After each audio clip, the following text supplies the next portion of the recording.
Welcome, my dear students of class ninth. Today it's the time to continue the study of the part 2 of this chapter, the music of sound. As we know that this chapter is based totally in the fragrance of music. The first part was based in Evelyn Glennie that we have read. Now, the second part is based on the Sahanai of Bismillah Khan. This is not important why they chosen this title, the Sahanai of the Bismillah Khan, but the importance of the affection of music, affection of music, and effect in the affection of music. Sahanai is a most powerful instrument.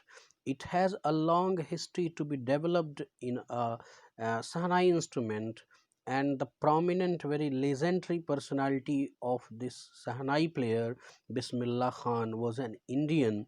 He belongs to Varanasi. Uh, so that chapter has given here. So we are just going to have the study of this chapter.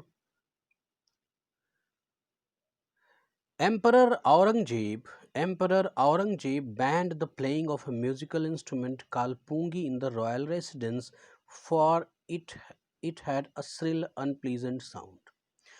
जो औरंगजेब था, emperor Aurangzeb. अच्छा, आप मुझे बताएं, that would be your homework. List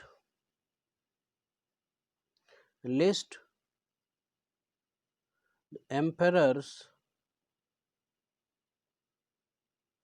of Mughal dynasty. Mughal dynasties के जितने भी emperor हुए हैं उनकी एक लिस्टिंग बनाइए, और थोड़ी बहुत जानकारी अगर आप लिख सकें तो बहुत बेहतर है, ना लिख सकें तो केवल लिस्ट बनाएं, और that would be your homework. तो आपको बता दूं कि जो लास्ट सबसे मोस्ट इम्पॉर्टेंट एम्परर था ऑफ मुगल डायनेस्टी वो था औरंगजेब. औरंगजेब ने मुगल डायनेस्टीज़ के सिद्धांतों के विपरीत काम करना शुरू किया. एक तरफ अकबर ने अपने आप को सम्राट के रूप में स्थापित किया और तरह तरह के लोकप्रिय कार्य किए, और यहाँ पर जो औरंगजेब है वह भी इस्लामिक जो हमारी थॉट प्रोसेस है उससे प्रेरित था, और उसके अकॉर्डिंग जो चीज़ें अच्छी नहीं थी उनको बैन किया. तो उनमें से एक थी म्यूज़िक.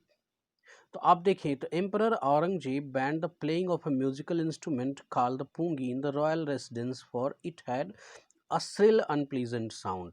क्यों बंद किया? दरअसल यहाँ पर ऐसा लिख रहा है कि केवल पूंगी नहीं बल्कि बहुत सारे, उसने दरअसल सारे म्यूजिक को ही बंद कर दिया था कि जो रॉयल कोर्ट में म्यूजिक नहीं होगी, जबकि खुद भी एक बहुत बड़ा अच्छा वीणा वादक था. तो अब ये इसने पूंगी को बंद करवा दिया. ये एक तरह का म्यूजिकल इंस्ट्रूमेंट है. क्यों किया? क्योंकि इसकी अनप्लीजेंट श्रिल साउंड थी. बहुत श्रिल का मतलब तीक्ष्ण, बहुत पतली, जिसको ना चिरचिराती हुई, चरचराती हुई आवाज. तो वो अनप्लीजेंट थी, इसलिए बंद करवा दिया. Pungi become the generic name of a reeded noise maker. मतलब जो पूंगी है दरअसल वो क्या था, एक जेनेरिक का मतलब पारंपरिक नाम पड़ गया था. रीडेड नॉइज मेकर यानी जब किसी चीज़, एक ऐसा यंत्र, अभी आप देखोगे जैसे तुमड़ी नहीं होती है, तुमड़ी, अगर मैं तुमड़ी को यहाँ पर थोड़ा स्ट्रक्चराइज करूँ तो आपने देखा होगा कि इसको अक्सर जो सांप निकालने वाले होते हैं इस तुमड़ी को बजाते हैं. ऐसे ये लिए रहते हैं, इसमें छोटे छोटे छेद होते हैं, इनको हम लोग रीड्स बोलते हैं.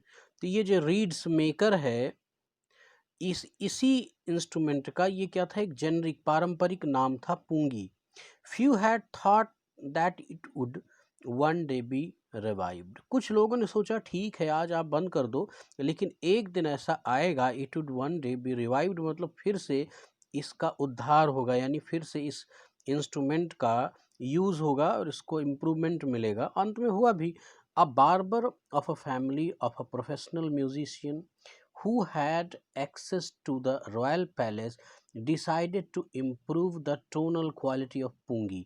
यानी एक बार्बर ऐसा था जो कि प्रोफेशनल म्यूजिशियन था, जिसका एक्सेस था. एक्सेस का मतलब यहाँ पर परमिशन थी, आने आने जाने की परमिशन थी. कहाँ पर? रॉयल प्लेस पर, रॉयल पैलेस पर, यानी जो राजा का महल है वहाँ पर आने जाने की परमिशन इसकी थी। तो उसने डिसाइड किया क्या कि जो इसकी टोनल क्वालिटी है पुंगी की वो मैं इम्प्रूव करूँगा, उसमें सुधार करूँगा। तो कैसे किया? He chose a pipe with a natural hollow stem that was longer and broader than the pungi. उसने क्या किया कि एक नेचुरल हॉलो, हॉलो का मतलब छिद्र युक्त, जो खोखला तना लिया और लंबा सा किसी चीज़ का, पाइप का, पाइप यहाँ पर है तो पर पाइप का मतलब कि जो खोखला हो नेचुरली, उसको लिया। अब ये शहनाई बनने वाली, तो शहनाई की आकृति आपको पता ही है, longer and broader than the pungi, पुंगी से थोड़ा सा चौड़ा और बड़ा सा उसने ऐसा खोखला पाइप लिया। And made 7 holes on the body of the pipe, और उस हॉलो पाइप पर 7 होल्स उसने बनाए, जैसे बांसुरी में नहीं होते हैं। बांसुरी में ध्यान रखें कि 6 ही छेद होते हैं, 6 ही, only 6 holes are there, and through the 6 holes you have to play the 7 sur. 7 सुर होते हैं ना, तो 7 सुर, लेकिन यहाँ पर उसने 7 होल्स किए। When he played on it, closing and opening some of these holes, soft and melodious sound. मैंने जब उसने उसमें फूंक मारी और उन छेदों को, यानी जो होल्स थे उनको बंद किया, खोला, ऐसा किया, तो वेरी मेलोडियस का मतलब यहाँ पर लवली, वेरी वेरी स्वीट, बहुत ही सुहावनी सी अच्छी आवाज, मीठी आवाज निकली, ना कि shrill. Produced, produced he played the instrument before royalty and everyone was impressed। और उसने इस इंस्ट्रूमेंट को, रॉयल्टी का मतलब जो राज घराना था, राज दरबार था, वहाँ पर उसने प्ले किया और सभी लोग इम्प्रेस्ड हुए। The instrument so different from the pungi had to be given a new name. और वो काफ़ी डिफरेंट था पूंगी से और उसको एक नया नाम भी देना था। एज द स्टोरी गोज, बड़ा मज़ेदार है, ध्यान से देखिएगा। एज द स्टोरी गोज, जैसे कि स्टोरी आगे बढ़ रही है, since it was a first played by a shah's chambers and was played by a nai barber. देखिए कितना मजेदार, कैसे नामकरण हो रहा है। क्योंकि इस यंत्र को सबसे पहले शाह का मतलब सम्राट यानी राजा, उसके चैम्बर यानी घर पर, दरबार है ना, रॉयल कोर्ट है, वहां पर बजाया गया, तो शाह शब्द निकल आया। और इसको बजाने वाला जो था नाई, अर्थात बार्बर, जो नाऊ या नाई जिसको हम लोग बोलते हैं, बाल काटने वाले। तो जो इस बिरादरी से हों, बार्बर बिरादरी से, वो बुरा नहीं मानेंगे, क्योंकि ये तो उनका शब्द है, जन्मजात शब्द है, तो इसमें कोई बुराई नहीं है, लोग अक्सर बुरा मान जाते हैं। तो नाई, तो अब देखिए शाह के दरबार में नाई ने बजाया उस इंस्ट्रूमेंट को, तो the instrument was named by shehnai. देखिए कितना मजेदार है। और ये है शहनाई, ये है शहनाई, इट वॉज अ पूंगी। अभी भी ये अस्तित्व में है, सपेरों के पास मिलेगा, और ये तो प्रोफेशनल इंस्ट्रूमेंट हो ही गया है। Now it is used in even the classical music. Para number 2, the sound of the shehnai began to be considered auspicious. अब जो शहनाई की जो साउंड है, धीरे धीरे वो उसको पवित्र वाद्य यंत्र की तरफ कन्वर्ट किया गया, और ये कंसीडर किया गया कि ये एक ऑस्पिशियस, एक प्रकार का ये जो है एक गुड फॉर्च्यून क्रिएट करने वाला, यानी पवित्रता की ओर, किसी शुभ अवसर पर इसका प्रयोग किया जाए, ऐसे कंसिडरेशंस बनाए गए। And for this reason it is still played in a temple and in an indispensable component of any North Indian wedding। और इसको इसकी वजह से खास तौर पर मंदिरों में बजाया गया, और ये एक इंडिस्पेंसिबल मतलब अविभाज्य, एकदम जुड़ा हुआ, खास, जो अलग ना हो सके, अविभाज्य कंपोनेंट बन गया, बिना किस चीज़ का, नॉर्दर्न इंडियन वेडिंग का, यानी उत्तर भारतीय जो शादियां होती थी उनमें ये अविभाज्य कंपोनेंट बन गया। मतलब उसको हटाया नहीं जा सकता, बिना शहनाई के शादी होगी नहीं। देखिए आज ये डीजे आ गया, आज शहनाई का कोई नाम नहीं है, लेकिन सच तो यही है कि आज भी जो बड़े बड़े घराने हैं, बड़े लोग हैं, खास तौर पर बौद्धिक लोग हैं, वो क्या करते हैं, शहनाई का इम्पोर्टेंस देते हैं, और शहनाई को एक ऑस्पिशियस इंस्ट्रूमेंट के तहत शादियों में अवश्य ही बजाया जाता है, ये ध्यान रखें। लेकिन अभी तो सब कुछ बदल गया ना, इस ट्रेंड ही बदल गया है पूरा। केवल हाथ पैर घुमाना है, उछलना है, नाचना है, इसके लिए डीजे बाबू जरा गाना लगा दे, यही चलता है। In the past the shehnai was part of the नौबत। पहले जो है शहनाई वॉज अ पार्ट ऑफ नौबत of traditional E symbol of 9 instrument found in royal court. यानी रॉयल कोर्ट में बजने वाले 9 इंस्ट्रूमेंट का एक ग्रुप होता था, पारंपरिक ग्रुप होता था, उनको नौबत बोला जाता था। क्या बोला जाता था? नौबत। और उसका ये हिस्सा होता था इन द पास्ट, मतलब प्राचीन समय में, पहले के समय में शहनाई उस नौबत का पार्ट होता था। और शहनाई के अलावा नौबत में और भी 9 इंस्ट्रूमेंट्स बजाए जाते थे, और ये नौबत रॉयल कोर्ट्स में अक्सर बजती रहती थी। Till recently it was use only in temple and wedding. और आज की स्थिति ये है कि ये केवल टेम्पल और वेडिंग में ही बजाई जाती है। और दरअसल ये ना तो अब टेम्पल में है, ना तो वेडिंग में है। सदर्न इंडिया में कुछ टेम्पल्स में है, वाराणसी के कुछ टेम्पल्स में है, लेकिन कुछ ही, मतलब 0.5% ऑफ टेम्पल्स में ही ये चीज़ पाएंगे, एंड 0.5 ऑफ वेडिंग सेरेमनीज में ही ये पाएंगे। अब सब ये किताबों का विषय बन गया है, क्योंकि पारंपरिक रूप से अब इसका महत्व कम होता जा रहा है और हमारी इसके संदर्भ में जागरूकता भी कम होती जा रही है। The credit for bringing this instrument on to the classical stage goes to Ustad Bismillah Khan.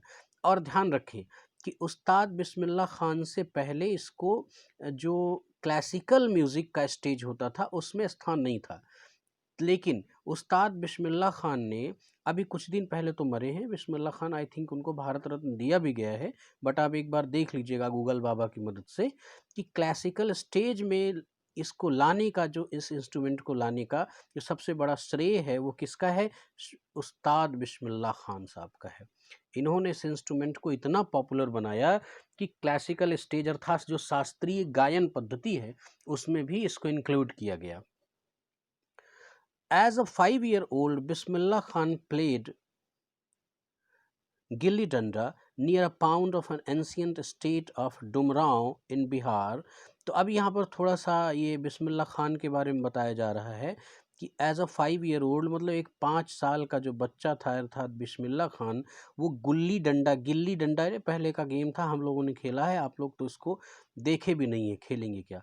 एक तालाब के किनारे खेला करते थे, और वो सब सिचुएशंस कहाँ थी? एंशियंट यानी प्राचीन स्टेट ऑफ डुमरांव, डुमरांव इन बिहार, बिहार के डुमरांव स्टेट में एक पुराने तालाब के पास वो बिस्मिल्लाह खान गिल्ली डंडा खेला करते थे। He would regularly go to the nearly Bihari ji temple to sing a Bhojpuri Chaita.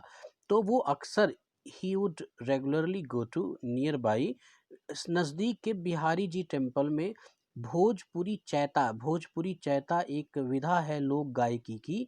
और इसमें आपको मैं बताऊं कि अगर आप इंटरनेट में पंडित छन्नू लाल मिश्र, इनको अगर सर्च करें, पंडित छन्नू लाल मिश्र,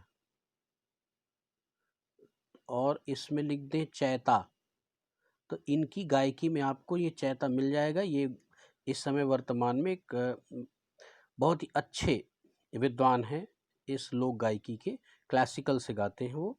तो वो गाया करते थे बिहारी जी के टेम्पल के पास। at the end of which he would earn a big laddu weighing 1.25 kg, a prize given by the local महाराज। यानी लोकल महाराज उनको पुरस्कार के स्वरूप में 1.5 किलो का बड़ा सा लड्डू दिया करते। दिस हैपेंड 80 year ago, मतलब ये कब की बात है? 80 साल पहले की। And a little boy has travelled far to earn the highest civilian award in India, the Bharat Ratna. और ये वही बॉय है, यानी ये वाला बॉय जो स्टोरी बताई गई कि इसने एक ऐसी यात्रा की कि सबसे हाईएस्ट सिविलियन यानी सर्वोच्च नागरिक पुरस्कार मिला उनको, कौन सा? भारत रत्न। ओके, तो स्टूडेंट आज हम लोग इतनी ही दूर तक क्लास करेंगे। नेक्स्ट क्लास में मैं आगे इसको कंप्लीट करूँगा। Thank you very much.